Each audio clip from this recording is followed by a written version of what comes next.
Um erro também muito comum é achar que o banco estava fazendo isso porque ele queria quebrar, porque ele não estava... Mentira, ruim. É sempre... Tem essa coisa assim que... Também essa é uma lição que eu conheci na prática, assim, que ela vai contra o que o senso comum diz, que é que o banco quer que você fique devendo porque você vai pagar um monte em taxa. De fato, você vai. E de fato tem um lado que é bom você ficar devendo, o banco acha lindo. Mas no todo o banco não quer. Porque assim, quando você olha carteiras inteiras, o custo transacional de dívida não é positivo. Positivo é ter bom pagador. Por que o banco gasta dinheiro fazendo análise de crédito e tudo mais? Não, porque não é bom, entendeu? Porque ele tá colocando dinheiro onde poderia ter sido investido melhor. Exatamente. Então qual que é o Eles papo tinham aqui? uma esperança muito grande na economia, é isso? Então o erro deles talvez... Não só na economia, no ciclo, era tudo ao mesmo tempo. Então, assim, uma visão econômica positiva, uma visão desse sistema, que não é, aí que tá, não é bem econômico, esse assunto é um assunto complexo. Enfim, eu não sou professor de finanças, mas vamos lá. Falamos de geopolítica, finanças, investimento e você é um neurocientista. Então, galera... Não, mas essas áreas todas eu conheço porque tenho coisas nessas áreas. Não, você conhece pra caralho. Coisa da prática, inclusive. Sim. Não é só ler ter alguém falar, não. Claro. Então, por exemplo, essa parte aqui a gente faz o WeMind, a GuiMind faz muito essas análises, isso aqui eu conheço por dentro. Então, por exemplo, essa questão do banco, apesar dele ganhar com o especial, a busca dele de fato é pelo cliente que não tem endividamento, é um fato que eu conheço, assim, como quando eu vejo que está de dia, eu vejo que está de noite. Então, aqui, essa questão dos Estados Unidos, qual que é o ponto? Que aí, fechando parênteses, que fica complexo, é que sistema financeiro não quer dizer sistema econômico. A quantidade de dinheiro que circula na economia e a maneira como o dinheiro circula não é... tem uma correspondência, mas não é sinônimo da maneira como o capital circula no mercado financeiro. No mercado financeiro, como você tem essas operações que acontecem uma em função da outra, quando você vai olhar os números são às vezes muito maiores, às vezes não, os números são muito maiores. E não é só que eles são maiores, quando você olha as curvas de como esses números estão, né, esse dinheiro está reagindo e onde ele está reagindo, etc e tal, elas não batem exatamente com a economia, entendeu? Então, às vezes, a economia está indo bem no momento, você tem uma coisa que acontece esquisita no mercado financeiro e vice-versa. Claro que tem casamentos, claro que tem relações fortes, claro que alguém que vai ter sucesso no mercado financeiro começa com um entendimento da economia, mas não é só. O buraco é mais embaixo. Tanto que você, por exemplo, até para fazer análise de empresas, investir em empresas, tem dois caminhos. Um caminho é dos fundamentos da empresa, tá? Tipo, Warren Buffett investe através de fundamentos, entendeu? Mas outro, fazer mesmo uma análise gráfica do mercado, sabe? De como estão... Você olha para o fluxo que está ali na tela através de curvas, de uma coisa que está, assim, desplugada das empresas. Então, fecho parênteses, porque isso aqui não tem tanto a ver, mas só para dizer que existe um descompasso.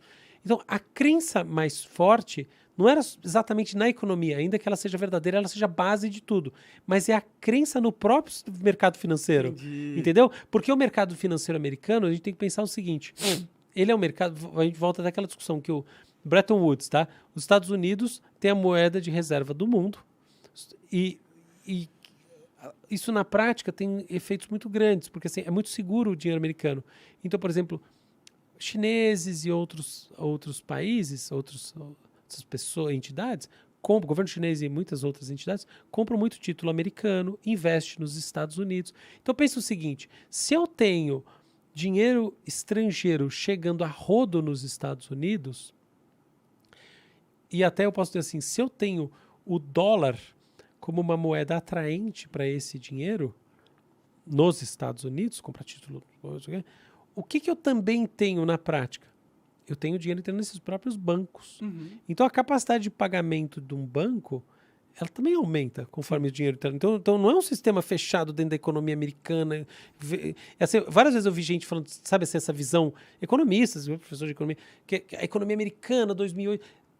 mas quando você olha de perto, você conhece, tem os caras lá, o dono do banco, não é exatamente assim, não.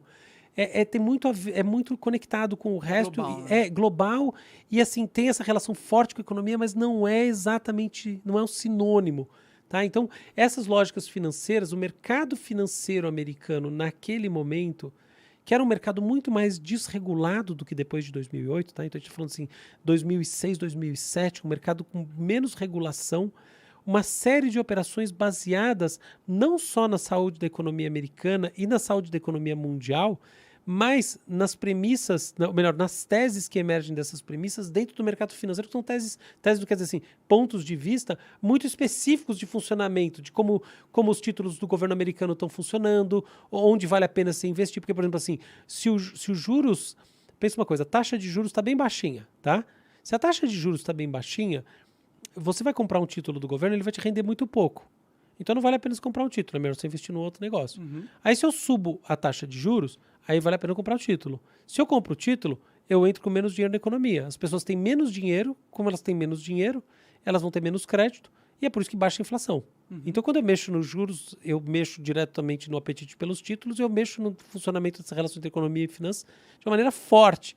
São coisas assim, você entende? Então, eu posso até entrar nos detalhes do 2008, mas acho que vai virar uma coisa muito chata para quem está em casa. Mas o ponto é que era isso. Mas muito informativo também.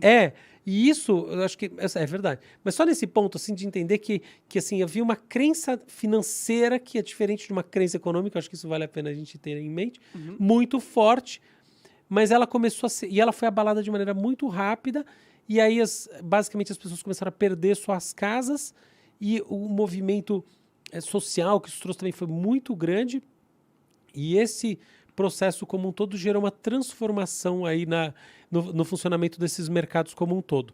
Então, é assim que eu acho que esse capítulo ele se desenrolou. Entendi. Interessante pra caralho. Esse é legal. É legal. Você acaba de assistir um corte do Monarch Talks. Agradeço demais, mas se você quiser ver o vídeo na íntegra e acompanhar ao vivo todas as transmissões, você tem que ir lá no rumble.com/monarch para não perder nada. Segue a gente lá.